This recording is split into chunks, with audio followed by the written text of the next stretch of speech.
रोक देते हैं। तो जय हिंद प्यारे दोस्तों, वेलकम टू एलपीडीसी क्लासेज। तो आप लोग का आज नया क्लास जो स्टार्ट हो रहा है हिंदी व्याकरण का, जिसमें 10th और 12th दोनों के लिए बहुत ही महत्वपूर्ण क्लास रहेगा। यह क्लास आपके राजकुमार सर लेंगे, जो फेवरेट है आप लोगों का, क्या आर्ट्स गुरु है। और जो है कि आज हिंदी ग्रामर जो न्यू बेस शुरू हो रहा है, इसमें आपको क्या करना है, मुख्य रूप से ध्यान देना है कि जो क्लास चल रहा है इसमें हल्ला गुल्ला नहीं करना है, ठीक है। तो बच्चों मेहनत करना है, ठीक है, रुकना नहीं है। मेहनत करना है, रुकना नहीं है, हालात कैसा भी हो झुकना नहीं है।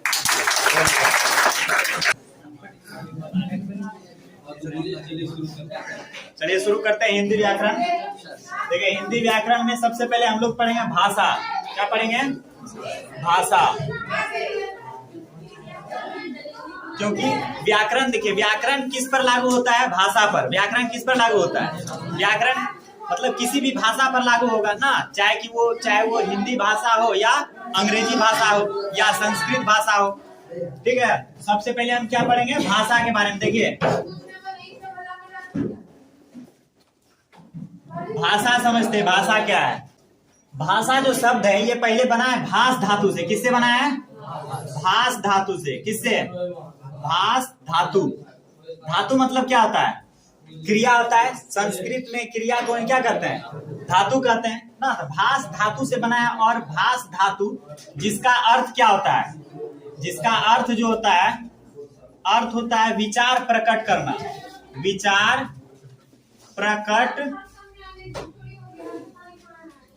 प्रकट करना मतलब देखिए विचार प्रकट करना एक क्रिया हो गया, ये नहीं हो गया? विचार प्रकट करना क्या है? एक क्रिया है। और धातु का मतलब क्या होता है? क्रिया। हिंदी में जिसको हम क्रिया कहते हैं उसी को संस्कृत में क्या कहते हैं? धातु कहते हैं। तो जो भाषा शब्द जो बना है किससे बना है? भास धातु से बना है। और भास धातु का अर्थ क्या होता है? भास धातु का अर्थ क्या होता है? विचार प्रकट करना। विचार प्रकट करना है। ऐसे भी हम कहें कि ये जो संस्कृत जो है या आपका व्याकरण जो है या हिंदी व्याकरण हो, सभी भाषाओं की जननी किसे कहा जाता है? संस्कृत को कहा जाता है। सभी भाषाओं की जननी किसे कहा जाता है? संस्कृत को। मूल भाषा, अगर मूल भाषा हम कहें तो मूल भाषा कौन है? मूल भाषा क्या है? संस्कृत है। मूल भाषा क्या है? संस्कृत है। मूल भाषा क्या है? संस्कृत है। जिसमें कि सबसे पहले व्याकरण की रचना किसने किया था? व्याकरण के बारे में, पुस्तक के बारे में किसने लिखा था? पाणिनि ने। किसने? पाणिनि ने, जो कि वेद में भी है ना। वेद में भी है, सबके बारे में चलता है। तो देखिए भाषा का अगर शाब्दिक अर्थ का बात करें, क्या शाब्दिक अर्थ? क्वेश्चन पूछ सकता है ऑब्जेक्टिव में कि भाषा का शाब्दिक अर्थ क्या होता है। तो भाषा का शाब्दिक अर्थ क्या होता है? विचार प्रकट करना। विचार प्रकट करना ना। भाषा जो बना है भास धातु से बना है, जिसका अर्थ क्या होता है? विचार प्रकट करना। अब भाषा का हम परिभाषा जानते हैं। भाषा का क्या जानते हैं? परिभाषा।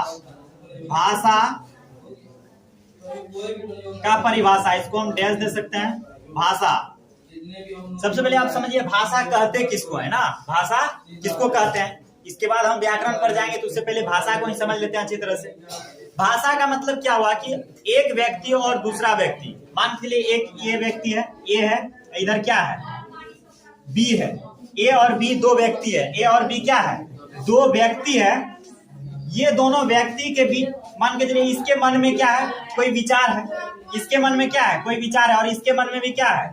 कोई विचार है। ये दोनों एक दूसरे का विचार क्या प्रकट करना चाहता है? ये इसको कुछ कहना चाहता है, ये इसको कुछ कहना चाहता है। किसके माध्यम से कहेगा ना? जिस माध्यम से ये दोनों जो आपस में विचार का आदान प्रदान करेगा, उसी माध्यम को क्या कहेंगे? भाषा कहेंगे। सिंपल है ना, उतना बड़ा परिभाषा रखने का क्या जरूरत? सिंपल ये हुआ कि जब दो व्यक्ति आपस में विचारों का लेन देन जिस माध्यम से करते हैं, उसी माध्यम को क्या कहते हैं? भाषा कहते हैं ना। जब दो व्यक्ति आपस में विचारों का लेन देन जिस माध्यम से करते हैं या जिस साधन के द्वारा करते हैं, उसी को क्या कहते हैं? भाषा कहते हैं ना। उसी को भाषा कहते हैं। भाषा मतलब एक तरह का क्या है? माध्यम है। भाषा एक तरह का क्या है? माध्यम है। जिस तरह के आप घर से कोचिंग आते हैं, किस तरह आते हैं? एक माध्यम है आपका, साइकिल है ना, या तो पैदल भी चले आते हैं। मतलब अगर साइकिल के द्वारा आ रहे हैं, साइकिल आपका क्या है? माध्यम है ना, माध्यम है। तो लोग जो अपने मन के विचार को प्रकट करता है, किसके द्वारा? जिसके द्वारा प्रकट करता है, उसी को क्या कहते हैं? भाषा कहते हैं।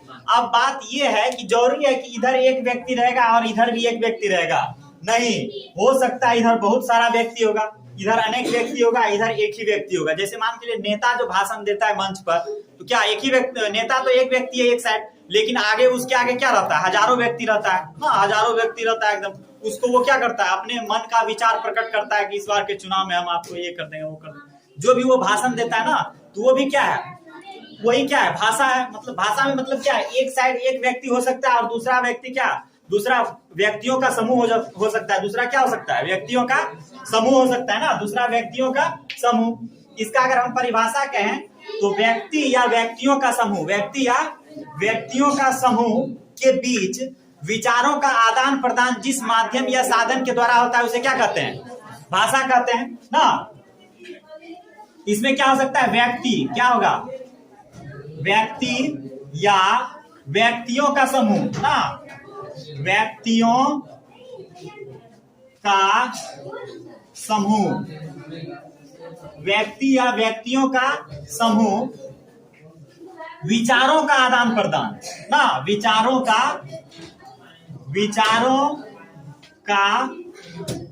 आदान प्रदान जिस माध्यम से करता है, जिस माध्यम से करता है ना, किसके द्वारा करता है, जिस माध्यम के द्वारा करता है, जिस माध्यम या साधन के द्वारा करता है, माध्यम या साधन, माध्यम या साधन, साधन के द्वारा क्या, व्यक्ति या व्यक्तियों का समूह विचारों का आदान प्रदान जिस माध्यम या जिस से जरूरी नहीं है, हो गया, परिभाषा हो गया। पूरा ये सेंटेंस यहाँ नहीं बनाएंगे, मतलब शॉर्ट लिखने का समझने का कोशिश करें। आप समझ रहे हैं ना, बोल रहे हैं ना, हो गया। व्यक्ति या व्यक्तियों का समूह विचारों का आदान प्रदान, विचारों का आदान प्रदान जिस माध्यम या साधन के द्वारा करता है उसे ही क्या कहते हैं, भाषा कहते हैं। हो गया, लास्ट वाला चीज लिखने का जरूरी है। बच्चा नहीं है ना आप लोग ना, सीनियर क्लास में है, हाँ 12th में है, मैट्रिक में नहीं है ना। या 8 व्याकरण तो कहाँ से शुरू हो जाता है, 6वें क्लास से व्याकरण शुरू हो जाता है। हाँ, व्याकरण तो 6 क्लास से ही शुरू हुआ है और व्याकरण सबके लिए महत्वपूर्ण है। क्लास कोई भी रहे, स्टैंडर्ड क्लास में है तो स्टैंडर्ड भाषा का उपयोग कीजिए। व्यक्ति या व्यक्तियों का समूह, व्यक्ति या व्यक्तियों का समूह विचारों का आदान प्रदान, विचारों का आदान प्रदान जिस माध्यम या साधन के द्वारा करता है उसे ही क्या कहते हैं, भाषा कहते हैं। उसे ही क्या कहते हैं, भाषा कहते हैं। जैसे कि भाषा क्या है, हम लोग का भाषा हिंदी है ना, हिंदी हो गया भाषा। संस्कृत भी क्या है, भाषा है। उसके बाद आपका अंग्रेजी भाषा है, उर्दू है, फारसी है, बंगाली है ना, असमिया है, बहुत सारा तेलुगु है, बहुत सारा भाषा है। संविधान में 22 भाषाओं को दर्जा दिया गया ना, अनुसूचित भाषा का दर्जा दिया गया हमारे संविधान में। ये क्या हो गया, भाषा के बारे में समझ गए। अब भाषा की विशेषता समझते हैं। क्या समझते हैं, भाषा की विशेषता, भाषा की विशेषता, भाषा की विशेषता क्या है, भाषा की विशेषता क्या है, ठीक है। देखिए भाषा की विशेषता जो है, सबसे पहला विशेषता यह है भाषा की कि भाषा क्या है, अर्जित संपत्ति है। भाषा क्या है, अर्जित संपत्ति है, अर्जित संपत्ति, अर्जित संपत्ति है। भाषा क्या है, अर्जित संपत्ति है ना, यह भाषा अर्जित संपत्ति है। कैसे है, देखिए मतलब भाषा जो है ना, भाषा का विकास जो हुआ है वो किसने किया, भाषा का विकास किसने किया है, मनुष्य ने किया है। किसने किया है, मनुष्य ने किया है। खुद ने मनुष्य जो है खुद भाषा को बनाया है। चाहे वो कोई भी भाषा हो, तो भाषा किसके द्वारा बनाया गया है, मनुष्य के द्वारा बनाया गया, ना कि भगवान कोई भाषा दे दिया गया था। हाँ, भगवान दे दिए ये भाषा है। जैसे कि अगर हम कहें कि जल, मिट्टी, हवा, ये सब क्या अर्जित संपत्ति हम लोग का नहीं है, हम लोग बनाया है, नहीं बनाया है, अर्जित संपत्ति नहीं है हम लोग का। लेकिन भाषा क्या है, अर्जित संपत्ति। भाषा क्या है, अर्जित संपत्ति। और दूसरा देखिए कैसे अर्जित होता है, ये सामाजिक प्रक्रिया। भाषा क्या है, सामाजिक प्रक्रिया। क्या है, सामाजिक, भाषा क्या है, सामाजिक प्रक्रिया है, प्रक्रिया है। मतलब अगर आप भाषा को सीखते हैं कैसे सीखिएगा, समाज में ही रह के सीख सकते हैं, जंगल में जाके भाषा सीख सकते हैं ना, वृक्ष या जानवर के साथ भाषा को सीख सकते हैं, नहीं सीख सकते हैं। समाज में आप रहिएगा तभी किसी भाषा को सीख पाइएगा ना। जैसे आप अंग्रेजी सीखना चाहते हैं तो अंग्रेजी सीखना चाहते हैं तो आप अंग्रेजी बोलने वाले व्यक्तियों के समूह में रहिएगा तो आप भाषा सीख जाइएगा जल्दी, आसानी से ना। अगर आप उससे दूर हैं, हिंदी बोलने वाले के समूह में रह रहे हैं और कहिएगा आप हम अंग्रेजी सीख जाएंगे जल्दी, तो सीख पाइएगा, नहीं सीख पाइएगा। तो भाषा क्या है, एक सामाजिक प्रक्रिया है। भाषा क्या है? सामाजिक प्रक्रिया है, अर्जित संपत्ति है। उसके बाद देखिए, भाषा का कोई अंतिम स्वरूप नहीं है। भाषा का कोई अंतिम स्वरूप नहीं है। पहले हम अनुकरण बताते हैं। इसे जो है हम अनुकरण के द्वारा सीख सकते हैं। किसके द्वारा? अनुकरण। भाषा को कैसे सीखा जा सकता है? अनुकरण के द्वारा। अनुकरण के द्वारा देखिए मतलब क्या हुआ कि कोई व्यक्ति कुछ बोल रहा है तो उसको हम सुन करके ना फिर उसको बोलने का प्रयास करते हैं। तो पहले कुछ लड़खड़ाया हुआ भाषा आवाज में कुछ गलत भी हो जाता है, लेकिन वही बोलते बोलते क्या होता है, अच्छी तरह से बोलने लगते हैं। जैसे कि एक बच्चा होता है या नवजात शिशु है जो कि वो कुछ किसी भाषा का उसको ज्ञान नहीं है, लेकिन जब उसको मम्मी पापा सिखाता है भाषा, क्या उसको कहेगा बोलने के लिए पापा पापा, दादा दादा, तो उसी तरह बोलते बोलते वो क्या हो जाता है, पापा दादा नाना, यही सब सीख जाता है वो पहले सीखने बोलने के लिए ना। पहला वर्ड क्या सीखता है बच्चा? यही आसान आसान पापा दादा ये सब सीख जाता है। तो क्या करता है वो बच्चा? क्या करता है? अनुकरण करता है। क्या करता है? अनुकरण करता है। उसी तरह हम लोग भी अनुकरण करते करते क्या हो गए हैं, भाषा सीख लिए हैं। आज सीख गए कि नहीं भाषा? अब तो हम समझो कि इसको भाषा को शुद्ध शुद्ध बोलने के लिए व्याकरण पढ़ने के लिए जा रहे हैं ना। नहीं कि क्या हम लोग हिंदी नहीं जानते हैं? जानते हैं ना, लेकिन उसको क्या और शुद्ध बनाने के लिए और अच्छी तरह से कैसे बोल सकते हैं, इसलिए हमको व्याकरण पढ़ना क्या है, आवश्यक है। नहीं तो हम तो भाषा जानते हैं, भाषा अनुकरण के द्वारा लोग सीख जाता है आसानी से। अब भाषा का कोई भाषा का जो है अंतिम स्वरूप नहीं होता है। भाषा का अंतिम स्वरूप नहीं होता है। अंतिम स्वरूप भाषा का अंतिम स्वरूप नहीं होता है। इसका मतलब आप भाषा को कितनों भी सीखते रहिए, आप भाषा को सीखते ही रहिएगा। कोई ऐसा व्यक्ति नहीं है जो कि कहेगा हम किसी भी भाषा को पूरी तरह से सीख गए हैं ना, पूरी तरह से सीख गए हैं। क्योंकि जैसे हिंदी ही है तो हिंदी में क्या थोड़ा मोड़ा वर्ड है, बहुत सारा शब्द है ना, बहुत सारा शब्द है। क्या सभी शब्दों का ज्ञान हो जाएगा किसी व्यक्ति को? नहीं होगा। इसलिए भाषा का अंतिम स्वरूप नहीं होता है। भाषा का अंतिम स्वरूप नहीं होता है ना, लेकिन इसे हम क्या करेंगे, इसका अनुकरण करते रहेंगे, इसके बारे में सीखेंगे तो क्या हो जाएगा, भाषा का देखिए, भाषा को हम कठिन से सरल बना सकते हैं। अनुकरण करते करते भाषा को क्या बना सकते हैं, कठिन से सरल। मतलब भाषा को जब सीखा जाता है तो किसी भी भाषा को आप सीखिएगा तो भाषा का जो स्वरूप होता है कठिन से सरल की ओर होता है। भाषा का स्वरूप क्या होता है, भाषा का स्वरूप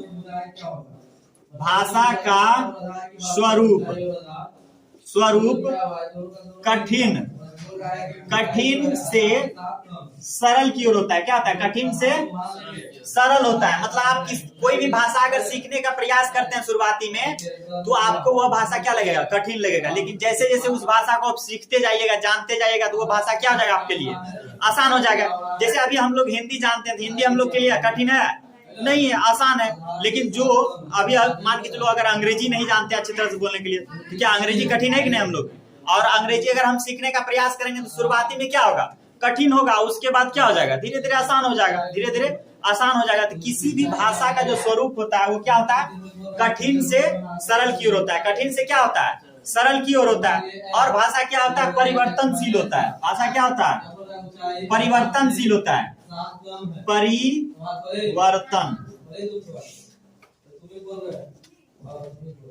परिवर्तनशील होता है। भाषा क्या होता है, परिवर्तनशील होता है। भाषा परिवर्तनशील होता है। इसका मतलब क्या हुआ कि भाषा का स्वरूप बदलते रहता है। भाषा का स्वरूप क्या होता है, बदलते रहता है। जैसे कि संस्कृत भाषा था, पहले क्या कौन सी भाषा बोली जाती थी, संस्कृत भाषा बोली जाती थी। संस्कृत से क्या हुआ, प्राकृत भाषा आया, उसके बाद पाली भाषा आया, अपभ्रंश भाषा बना, उसके बाद सौरसेनी बना, उसके बाद तब जाके उसी का रूप, अपभ्रंश का ही दूसरा रूप क्या है, हिंदी है। उसका अपभ्रंश का ही दूसरा रूप क्या है, हिंदी है। हम लोग केवल इतना जानते हैं कि संस्कृत से ही क्या हुआ है, हिंदी भाषा का निर्माण हुआ है। संस्कृत से ही हिंदी भाषा का क्या हुआ है, निर्माण हुआ है। लेकिन उसके बीच में बहुत सारी भाषाएं आया था जिसका रूप बदलते बदलते क्या हुआ, आज हम लोग के पास हिंदी भाषा उपलब्ध है, जो कि हम लोग हिंदी भाषा का उपयोग करते हैं। तो भाषा क्या होता है, परिवर्तनशील होता है। आजकल तो देखिए इतना भाषा बदल गया है कि लोग कोई किसी भी भाषा का प्रयोग करता है तो इंग्लिश बोलेगा, उसी में हिंदी भी घुसाता है ना, इंग्लिश हिंदी। अब गांव घर का कोई व्यक्ति है तो ठेठी भी घुसा देता है ना, हिंदी बोल रहा है उसी में ठेठी भी बोल देता है, नहीं बोल देता है। तो अगर कोई भाषा जिसमें कि इंग्लिश और हिंदी दोनों को मिला करके भाषा का उपयोग किया जा रहा है वो भाषा हो जाता है इंग्लिश। जैसे देखो हिंदी क्या, Hindi plus English, English, English, ये दोनों भाषा मिला करके, हिंदी और इंग्लिश दोनों मिला के बोलेगा तो वो क्या हो जाएगा? इंग्लिश हो जाएगा। क्या हो जाएगा? इंग्लिश। वो क्या हो जाएगा? इंग्लिश हो जाएगा। हिंदी और इंग्लिश को मिला करके क्या हो गया? इंग्लिश। मतलब अधिकतर लोग करता है, कुछ ऐसा वर्ड होता है जो कि अंग्रेजी में बोलेगा तुरंत समझ जाएगा ना, हिंदी में बोलेगा समझे में नहीं आएगा। हिंदी में तो ऐसा भयानक सब वर्ड है कि समझ में नहीं आता जल्दी, तो लोग क्या करता है उसको अंग्रेजी बोलता है, अंग्रेजी ज्यादा समझ जाता है अच्छी तरह से ना, ये हो गया हिंदी। तो भाषा क्या होता है? परिवर्तनशील होता है। देखिए भाषा की विशेषता, इससे पहले भाषा के बारे में लिखा है वो नहीं लिख पाया था ना, लिख लीजिएगा, इसको भी लिख लीजिए। देखिए भाषा का विकास क्रम, भाषा का विकास क्रम, भाषा का विकास कैसे हुआ है? सबसे पहले व्यक्ति किसी वर्ड को क्या करता है? व्यक्ति, बच्चा कर सकते हैं पहले क्या, बच्चा कोई वर्ड, कोई भाषा को अगर सीखता है तो सबसे पहले वो क्या करता है? सुनता है ना, सुनता है, उसके बाद सुन करके उसका अनुकरण करता है, उसी वर्ड को बोलने का वो प्रयास करता है, उसी वर्ड को क्या करता है? वो बोलने का प्रयास करता है ना। शुरुआती में तोतला करके या गलत बोल सकता है, लेकिन धीरे धीरे उसी वर्ड को क्या करता है? वो अच्छा से बोल लेता है। तो पहले सुनता है, किसी भी वर्ड को क्या करता है? सुनता है, उसके बाद उसे बोलने का प्रयास करता है। जब बोलने लगता है तब सोचता है, तब मतलब कहीं अगर वही वर्ड को लिखा हुआ देख लिया तब वो क्या कर सकता है? उसे पढ़ लेता है ना। जब पढ़ लेगा तब वो क्या करेगा? खुद से उस वर्ड को लिख सकता है, खुद से उस वर्ड को क्या करता है? लिख लेता है ना, लिख लेता है। तो भाषा का विकास क्रम यही है। भाषा का विकास क्रम क्या है कि किसी भी भाषा का जो विकास हुआ है, सबसे पहले लोग सुनना ही सीखा था। मतलब मान के चलो अगर ये धरती पर कोई भाषा नहीं था शुरुआती में, जब कोई भाषा नहीं था, लोग क्या किया होगा? सबसे पहले सुनना ही ना सीखा होगा, कुछ से कुछ बोला होगा, सुना होगा, जो सुना होगा उसको अच्छा लगा वर्ड, उसी वर्ड को वो क्या करने लगा? रिपीट करने लगा, उसी वर्ड को क्या करने लगा? बोलने लगा ना। जब बोलने लगा तो उसी को कहीं से कहीं लिख देता था, तो लोग पढ़ भी लेता था उसको। जैसे सबसे पहले जो लेखन होता था कहाँ पर? शिलालेख होता था, तो पत्थरों पर लिखा दिया जाता था, उसी से अच्छे अच्छे लाइन को लिख दिया जाता था पत्थरों पर, शिलालेख। हाँ, उसके बाद वही पढ़ना, उसको लोग पढ़ने के लिए, तब क्या लिखने के लिए सीखा है। मतलब आप किसी भी भाषा को सीखते हैं तो सबसे पहले आप क्या सीखिएगा? किसी भी भाषा का अगर विकास होगा आपके अंदर तो सबसे पहले आप क्या? बोलना सीखिएगा, नहीं सुनना। सबसे पहले तो सुनिएगा ना। और सुनने की योग्यता जो होती है ना, सुनने की क्षमता जो होती है किसी भी व्यक्ति में जन्मजात होता है, उसको विकसित करना नहीं होता। आप कोई नहीं सुन रहा है तो बहिर है, वो जन्म से बहिर है ना, जन्म से क्या है? बहिर है। लेकिन सुनने की क्षमता तो सभी में क्या होता है? जन्मजात होता है। बच्चा ऐसे सुनेगा, चिल्लाएगा तो इधर आ जाएगा एकदम। तो सुनने की क्षमता जन्मजात होती है। सुनेगा, उसके बाद बोलेगा ना, बोलना सीखेगा, उसके बाद पढ़ना, उसके बाद लिखना ना। अब देखिए किसी भी भाषा को सीखने की योग्यता कितनी कितनी होनी चाहिए, मतलब कितने प्रकार की योग्यता आप में होनी चाहिए किसी भी भाषा को सीखने के लिए। आप किसी भी भाषा को सीखना चाहते हैं तो आपके अंदर कितनी योग्यता होनी चाहिए? किसी भी भाषा को सीखने की योग्यता ना, भाषा को सीखने की योग्यताएं लगाते हैं। भाषा को सीखने की योग्यताएं, आपके अंदर 3 प्रकार की योग्यताएं होनी चाहिए। कितनी योग्यताएं? 3 प्रकार की योग्यताएं होनी चाहिए, तभी आप किसी भाषा को क्या कर सकते हैं? सीख सकते हैं। किसी भी भाषा को सीख पाइएगा 3 प्रकार की क्या होनी चाहिए? योग्यताएं होनी चाहिए आपके अंदर। देखिए सबसे पहला आपके अंदर जिज्ञासा होना चाहिए। क्या होना चाहिए? जिज्ञासा होना चाहिए आपके अंदर। सीखने की इच्छा होना चाहिए ना, सीखने की इच्छा, उस भाषा को सीखने की इच्छा होनी चाहिए। अगर आपके अंदर अंग्रेजी बोलने की इच्छा नहीं है तो आप अंग्रेजी बोलना कभी नहीं सीख पाइएगा। कितना आपको टीचर पढ़ा दे, कितना अच्छा से पढ़ा दे, आप सीख ही नहीं पाइएगा जब तक आपके अंदर जिज्ञासा नहीं है ना। सबसे पहला क्या है? किसी भी भाषा को सीखने के लिए योग्यता क्या है? सबसे पहला जिज्ञासा होनी चाहिए आपके अंदर। उसके बाद क्या है? अनुकरण ना। जिज्ञासा है, जो आपको टीचर पढ़ाएगा उसका क्या कीजिएगा? आप अनुकरण कीजिएगा ना। आपको बताएगा टीचर कि कैसे आपको बोलना है। अंग्रेजी आप पढ़ने के लिए सीखना चाह रहे हैं तो किस तरह से आप अंग्रेजी को बोलिएगा ना, किस तरह से उसका प्रोनाउंसिएशन होता है, किस तरह से उच्चारण होता है, उसका आप अनुकरण कीजिएगा बार बार, तब जाकर के उस भाषा को आप क्या कर पाइएगा? सीख पाइएगा ना। तो सबसे पहले तो आपके अंदर जिज्ञासा होना चाहिए। उसके बाद क्या होना चाहिए? अनुकरण होना चाहिए। आप अनुकरण कीजिए उस भाषा का, तब आप भाषा को सीख पाइएगा। और लास्ट है अभ्यास। और क्या है? एक अभ्यास है। अभ्यास ना, केवल एक बार अनुकरण करने से हो जाएगा? ना, एक बार दोहराने से हो जाएगा, उसको आपको अभ्यास करना होगा, बार बार उसका अभ्यास करना होगा, तब जाकर के वो वर्ड, वो सेंटेंस या किसी भी किस तरह से आगे वाले व्यक्ति से बात किया जाता है, किस शैली में, उस शैली को आप समझ पाइएगा। हाँ, भाषा, अगर किसी भी भाषा को आप सीखना चाहते हैं तो उसके लिए आपके अंदर 3 योग्यताएं होनी चाहिए। सबसे पहले आपके अंदर क्या होना चाहिए?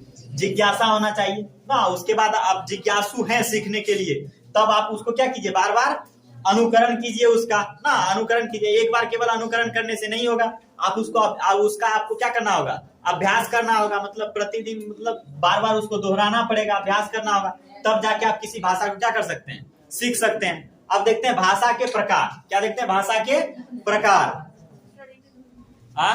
लिख लीजिए इसको।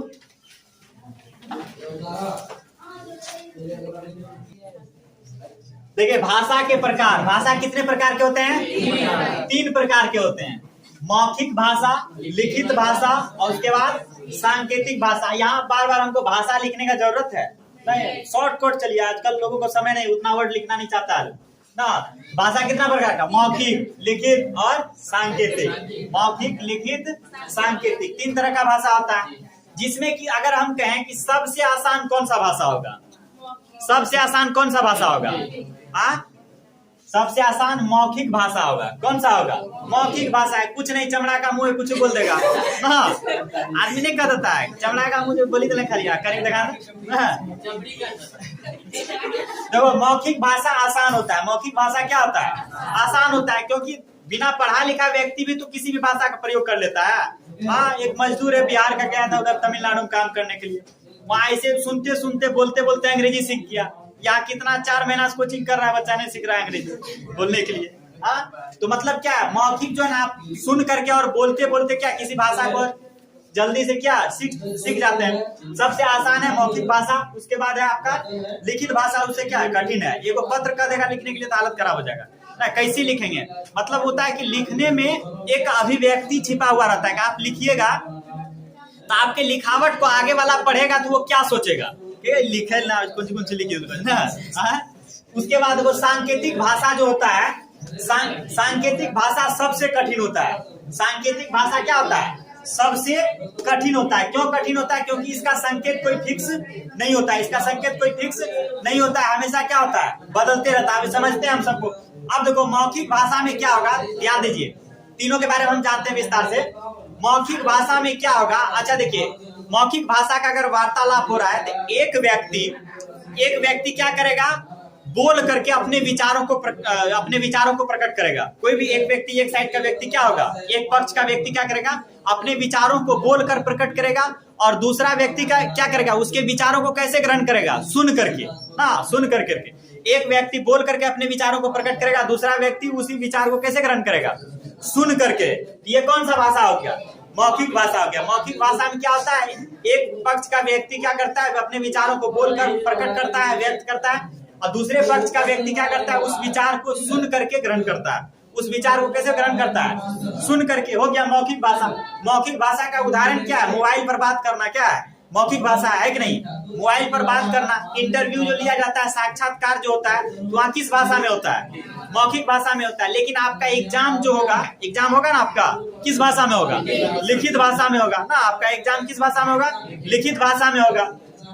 ये हो गया आपका मौखिक भाषा। अब लिखित भाषा में क्या होगा? लिखित भाषा में एक पक्ष का व्यक्ति, एक पक्ष में जो होगा या एक व्यक्ति जो भी है, एक व्यक्ति वो क्या करेगा, अपने विचारों को लिखकर प्रकट करेगा, अपने विचारों को लिखकर प्रकट करेगा, और दूसरा क्या करेगा, उस विचार को कैसे ग्रहण करेगा, पढ़कर। उस विचार को कैसे ग्रहण करेगा, पढ़कर। थोड़ा सा अंतर है इसमें। देखिए इसमें क्या था, इसमें विचार को एक व्यक्ति क्या कर रहा है, बोलकर ना, बोलकर अपने विचार को प्रकट कर रहा है। दूसरा ग्रहण कैसे करेगा, दूसरा ग्रहण कैसे करेगा, इसको सुनकर ना, सुनकर ग्रहण करेगा।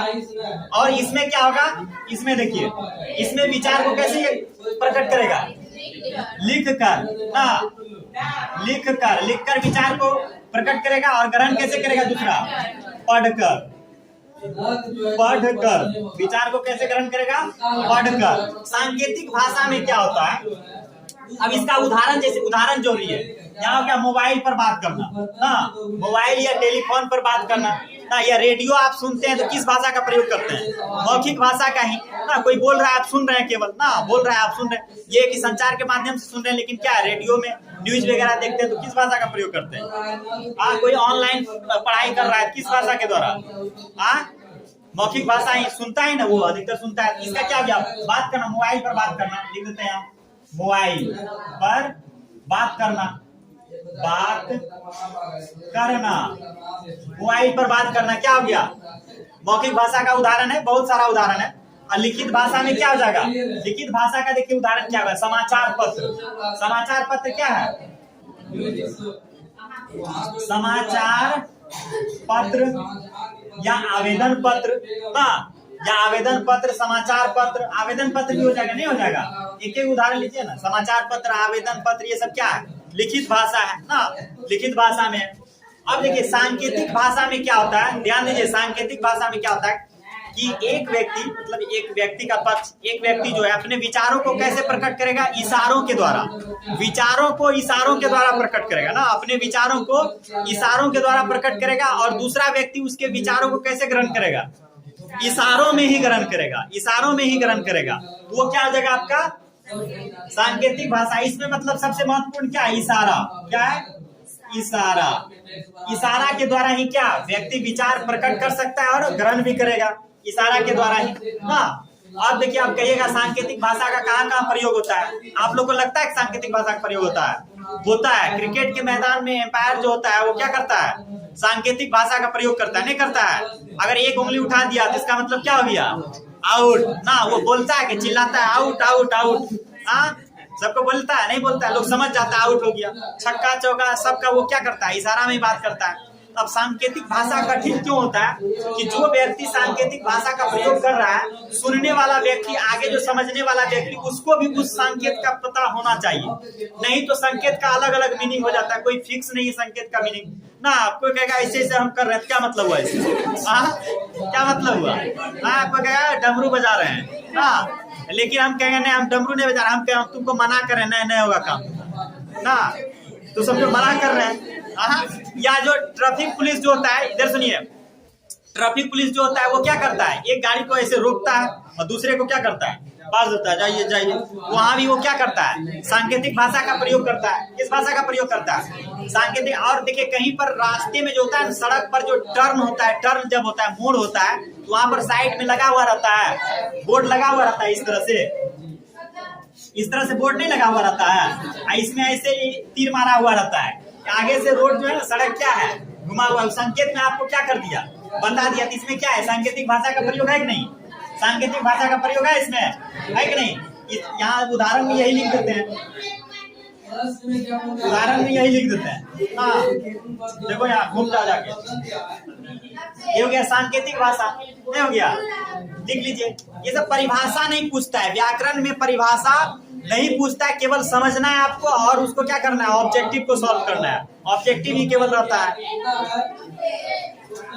देखिए, भाषा में जो क्या क्या होता है, बोली भाषा, मातृभाषा, राज्य भाषा, राष्ट्र भाषा और अंतरराष्ट्रीय भाषा, इसको समझते हैं। बोली क्या होता है, भाषा क्या होता है, उसके बाद मातृभाषा क्या होता है, राज्य भाषा और राष्ट्र भाषा और अंतरराष्ट्रीय भाषा। सबसे पहले देखिए, बोली जो होता है, बोली एक सीमित क्षेत्र में बोली जाने वाली भाषा है। बोली भी एक तरह का क्या है, भाषा है। सब मतलब भाषा का ही रूप है, सब क्या है, भाषा का ही रूप है। लेकिन अगर सीमित क्षेत्र में बोली जाती है, सीमित क्षेत्र में, इसमें सीमित क्षेत्र में अगर कोई भाषा बोली जाती है तो वो क्या कहलाता है, बोली कहलाता है। इसका कोई दर्जा नहीं। जैसे देखिए, प्रत्येक गांव में अलग अलग भाषा होता है, नहीं होता, दूसरे उस गांव का अलग होगा, दूसरे गांव में क्या हो जाएगा, अलग भाषा हो जाएगा, वो क्या कहलाता है, बोली है, वहां का वो क्या है, बोली है। लेकिन जब इसी का क्षेत्र क्या हो जाता है, बड़ा हो जाता है, व्यापक क्षेत्र हो जाता है, इसी का क्या हो जाता है, व्यापक क्षेत्र हो जाता है, व्यापक क्षेत्र। जब बोली का व्यापक क्षेत्र हो जाता है तो उसे क्या कहते हैं, भाषा कहते हैं। बोली का जब व्यापक क्षेत्र हो जाता है तो उसे क्या कहते हैं, भाषा कहते हैं ना। वही भाषा का रूप ले लेता है, जैसे कि संथाली हो गया, बंगाली हो गया ना, मराठी हो गया, ये सब क्या धीरे धीरे जब बड़ा हो गया तो ये भाषा का रूप ले लिया। और संविधान में इसको अनुसूचित भाषा का दर्जा भी मिल गया, नहीं मिल गया। उसके बाद देखिए आपका मातृभाषा। मातृभाषा का मतलब देखिए शब्द से ही स्पष्ट है, मातृ मतलब माँ हो गया ना, भाषा मतलब माँ के मुख से जिस भाषा को हम लोग सीखते हैं उसे क्या कहते हैं? मातृभाषा कहते हैं। माँ के मुख से जो जिस भाषा को सीखते हैं उसे क्या कहते हैं? मातृभाषा ना। जैसे कि हम लोग का हिंदी क्या है? मातृभाषा है कि नहीं? हाँ, यहाँ लिख देते हैं माँ के मुख से, माँ के मुख ठीक है, यहाँ जानबूझ नहीं होगा। माँ के मुख से सीखी जाने वाली भाषा क्या कहलाती है? माँ के मुख से सीखी जाने वाली, हाँ, जाने वाली भाषाएं क्या कहलाता है? मातृभाषा कहलाता है। जिसमें कौन है आपका? हिंदी है। क्या है? हिंदी क्या है? मातृभाषा है। हिंदी भाषा है ना हम लोग का मातृभाषा। लेकिन देखिए जो बंगाल प्रांत में रहता है ना, बंगाली लोगों के लिए मातृभाषा क्या होगा? बंगाली भाषा होगा ना। जो मान के लिए आपका महाराष्ट्र में है तो महाराष्ट्र के लोगों के लिए मातृभाषा क्या होगा? मराठी होगा, नहीं होगा? मराठी हो जाएगा। तो हम लोग का बिहार का क्या मातृभाषा? ये हिंदी है। मातृभाषा क्या है? हिंदी है। अब राजभाषा, राजभाषा का मतलब क्या हुआ? जिस भाषा के द्वारा किसी देश या राज्य का शासन का संचालन होता है उसे क्या कहते हैं? राजभाषा कहते हैं। जिस भाषा के द्वारा किसी देश या राज्य का शासन का क्या होता है? संचालन होता है उसे क्या कहते हैं? राजभाषा कहते हैं ना। राजभाषा कहते हैं। जैसे भारत का राजभाषा क्या है? हिंदी ही है। भारत का राजभाषा क्या है? हिंदी है। भारत का राजभाषा हिंदी है ना। अब तो अंग्रेजी को भी शामिल कर दिया गया, पहले केवल हिंदी था, अब अंग्रेजी को शामिल कर दिया गया। मतलब जो भी मंत्री है आपका, प्रधानमंत्री, राष्ट्रपति जो भी है, सब किस भाषा का उपयोग करता है? या तो अंग्रेजी का या तो हिंदी का ना, या तो अंग्रेजी का या तो हिंदी का। क्या प्रधानमंत्री या राष्ट्रपति किसमें वो अपना क्षेत्रीय भाषा में भाषण दे सकते हैं? नहीं दे सकते। नरेंद्र मोदी गुजरात के हैं तो क्या गुजराती भाषण देंगे? नहीं दे सकते। वो किसमें देंगे? जब भी भाषण देंगे तो हिंदी में या तो अंग्रेजी में, क्योंकि हिंदी क्या है? राजभाषा है। क्या है? राजभाषा है। बाद में अंग्रेजी को भी उसमें शामिल कर दिया गया है। अब देखिए राष्ट्रभाषा। राष्ट्रभाषा का मतलब क्या हुआ? किसी भी देश के अधिकांश लोगों द्वारा ना, किसी भी देश के अधिकांश लोगों द्वारा या तो वहां के संपूर्ण सभी लोगों के द्वारा जिस भाषा का प्रयोग किया जाता है उसी भाषा को क्या कहते हैं? राष्ट्रभाषा कहते हैं। तो भारत का कोई राष्ट्रभाषा नहीं है। भारत का कोई राष्ट्रभाषा नहीं है। भारत का केवल राजभाषा है। शासन के संचालन के लिए किसको राजभाषा बनाया गया है? हिंदी को। हाँ, हिंदी को बनाया गया। तो राष्ट्रभाषा का मतलब समझ गया? किसी भी देश में अधिक लोगों के द्वारा जिस भाषा का उपयोग किया जाता है उसी भाषा को क्या कहते हैं? क्या कहते हैं? राष्ट्रभाषा कहते हैं ना। राष्ट्रभाषा कहते हैं। जैसे कि देखिए, जैसे पाकिस्तान का राष्ट्रभाषा क्या है? उर्दू है ना। आपका ये चीन का राष्ट्रभाषा क्या है? चीनी भाषा है। वहाँ अधिकतर लोग कौन सा भाषा बोलता है? चीनी भाषा बोलता है। ब्रिटेन का राष्ट्रभाषा क्या है? इंग्लिश है ना। लेकिन भारत का कोई राष्ट्रभाषा है? नहीं है। भारत का कोई राष्ट्रभाषा नहीं है। और अंतरराष्ट्रीय भाषा, भारत का कोई राष्ट्रभाषा तो है ही नहीं है। अंतरराष्ट्रीय भाषा मतलब क्या हुआ? अंतरराष्ट्रीय विश्व में सभी देशों में लगभग जो भाषा बोली जाती है उसी भाषा को क्या कहते हैं? अंतरराष्ट्रीय भाषा। जिसमें कि अंग्रेजी, अंतरराष्ट्रीय भाषा कौन है? अंग्रेजी है। अंतरराष्ट्रीय भाषा कौन है? अंग्रेजी। अंतरराष्ट्रीय भाषा कौन है? अंग्रेजी है। हाँ, ठीक है। भाषा खत्म हो गया। कल से व्याकरण पढ़ेंगे। कल व्याकरण का परिचय समझ लेंगे।